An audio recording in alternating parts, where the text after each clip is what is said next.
guys, today we're going to ride a boat.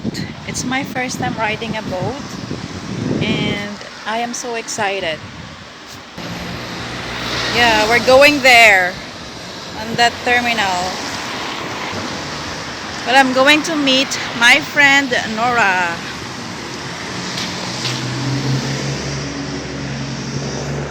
So let's go and let's navigate together with this historic river in Condong. I am so excited because this river is not just an ordinary river.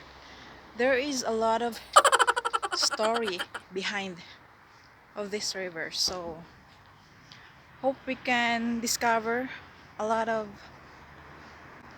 historic events, historic story. This is Ate Nora and we are ready to ride the boat.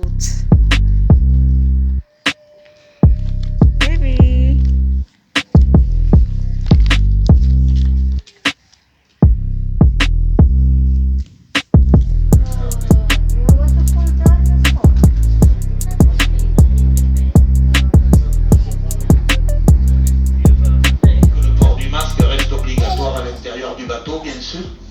Et la deuxième contrainte que je vais vous imposer, malheureusement, ça sera surtout de ne pas bouger, donc puisque tout déplacement à l'intérieur du bateau est bien sûr proscrit. Vous avez vu, on vous a fait rentrer groupe par groupe pour vous séparer, pour éviter tout croisement, tout contact entre familles différentes. Voilà. Donc sur le bateau, ça sera comme ça pendant toute la durée de la croisière, donc on va vous demander de rester bien assis, bien sûr. Et si il y avait un déplacement obligatoire, bien sûr, garder le masque. Oui, vous avez raison, c'est la seule rivière, parce que c'est pas un fleuve. Hein. Un fleuve se jette directement dans la mer ou dans l'océan. Une rivière se jette dans un fleuve. C'est le cas de la Béise, donc c'est la seule rivière navigable oui, dans la région, hein, puisqu'après, il faut... oui, dans le Gers, oui. Remonter jusqu'à Saint-Jean-Pouch en bateau. Voilà. Aujourd'hui, c'est plus le cas, puisqu'aujourd'hui, la navigation s'arrête à Valence-sur-Béise, qui est à 12 km en amont ici de Condom. Et c'est là que ça s'arrête, puisque après Valence-sur-Béise, la rivière n'est plus navigable avec ce style de bateau, avec les bateaux que nous recevons ici à Condom, puisque les tirants d'eau ne sont pas suffisants, et donc les bateaux ne peuvent pas naviguer.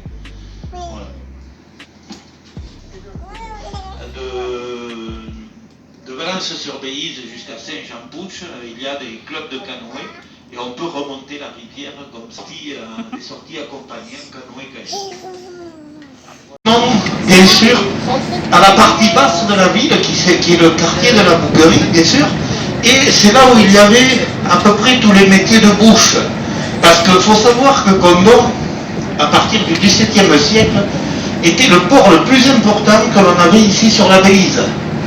Disons que depuis Bordeaux jusqu'au cœur de la Gascogne, tout le fret qui arrivait se déchargeait ici à Condom. Sur la partie droite, il faut l'imaginer sans le mur de protection hein, qui est beaucoup plus récent, c'est là où toutes les gabarres s'accostaient et débarquaient tout ce qu'elles amenaient, donc depuis Bordeaux. Alors qu'est-ce qu'elles amenaient, les gabarres depuis Bordeaux?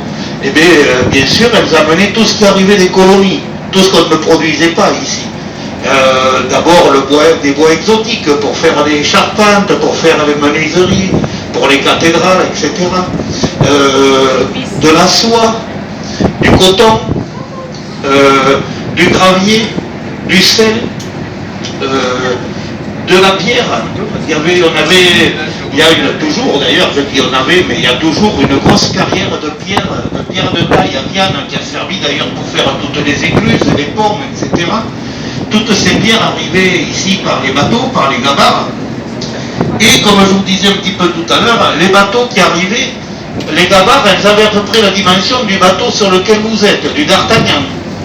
Et ces gabarres, elles ne pouvaient pas monter au-delà de Condom parce qu'il n'y avait pas assez de tirants d'eau. Donc elles étaient obligées de décharger toutes leurs marchandises ici à Condom et ces marchandises étaient rechargées sur des bateaux plus petits qu'on appelait des gabaros, des petites gabares qui avaient un tirant d'eau inférieur et à ce moment-là elles pouvaient continuer leur chemin jusqu'à Saint-Jean-Pouch, au terminus de la navigation, au cœur de la Gascogne. Bon, ici on passe sur le pont, sous le pont des Carmes. Alors le pont des Carmes qui est le plus vieux pont de Condom puisqu'il date du XIIIe siècle. Et il doit sa vie au bâtiment que vous avez à côté, sur la droite là-bas, qui était un ancien Carmel du XIe siècle. Et ce Carmel, bien sûr, appartenait à l'ordre des Carmes, ça c'est une évidence. Et c'est cet ordre des Carmes au XIIIe siècle qui a financé la construction de ce pont. Pourquoi? Eh bien, tout simplement parce que on avait sur la droite toute la région Armagnac qui produisait du vin, de l'Armagnac, etc., de l'eau de vie. On ne parlait pas d'Armagnac encore, c'était de l'eau de vie. Et sur la gauche, on était en Ténarèze-Lomagne, où là on produisait quand même beaucoup de céréales, des fruits, etc. Et donc il y avait un certain échange qui devait se faire entre les deux régions. Et malheureusement, ici à Condom, on ne pouvait pas traverser. Pour traverser la Béise, il fallait aller en Irak, où en Irak il y avait un pont roman qui permettait de traverser la Béise, ou il fallait aller à Valence-sur-Béise. Mais ici à Condom, on n'avait rien. Et c'était un pôle d'échange important, Condom dû au port, bien sûr. Et donc l'ordre des Carmes a fait construire ce pont, et au bout de ce pont, il y avait ce qu'on appelait à l'époque un octroi, qui permettait justement de faire payer les passages, et ce qui devenait surtout très rentable. Alors cet ordre des Carmes, il a été dissous à la Révolution française, comme beaucoup d'ordres religieux, il a été dissous à la Révolution française. Et évidemment, les carmélites ont été chassés, et ce sont les protestants qui ont pris leur place. Et ce bâtiment est devenu après un temple protestant, qui, ce temple protestant, pendant 3 siècles à peu près, a fonctionné ici à Condom. Et donc après, il y a eu une crue importante en 1853, une crue très forte, à plus de 6 mètres de haut. L'eau est montée à plus de 6 mètres de haut. Et ce bâtiment était complètement ravagé par la crue, dont les protestants sont partis protester ailleurs, et le bâtiment s'est retrouvé vide de ses occupants. Il a été pillé, etc. Il a fallu attendre le début du XXe siècle pour que la mairie de Condom le rachète. Et en face, ce qui est aujourd'hui un très beau théâtre, le théâtre municipal de Condom, où il s'y produit de nombreuses troupes tout au long de l'année. Et ou à cheval.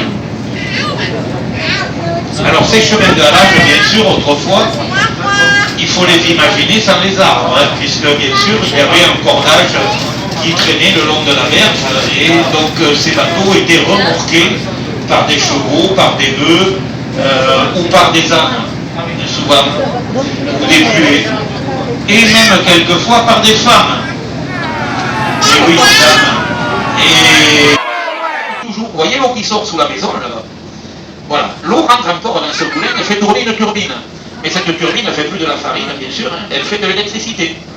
Il y a 20 ans, la mairie de Condom a installé une centrale hydroélectrique et donc on y fait de l'électricité qui permet d'arroser à peu près en électricité tout le quartier de Test ici.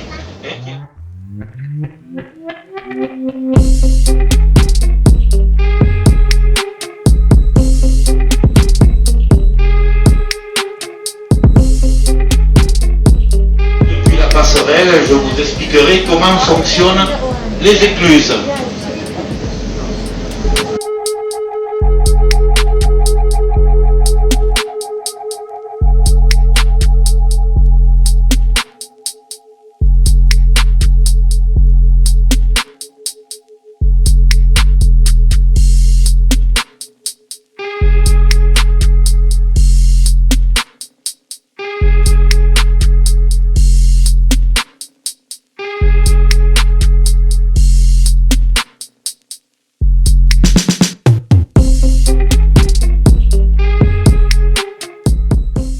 Tout est automatique. Voilà, les portes arrière sont en train de se fermer pour les faire crocheter.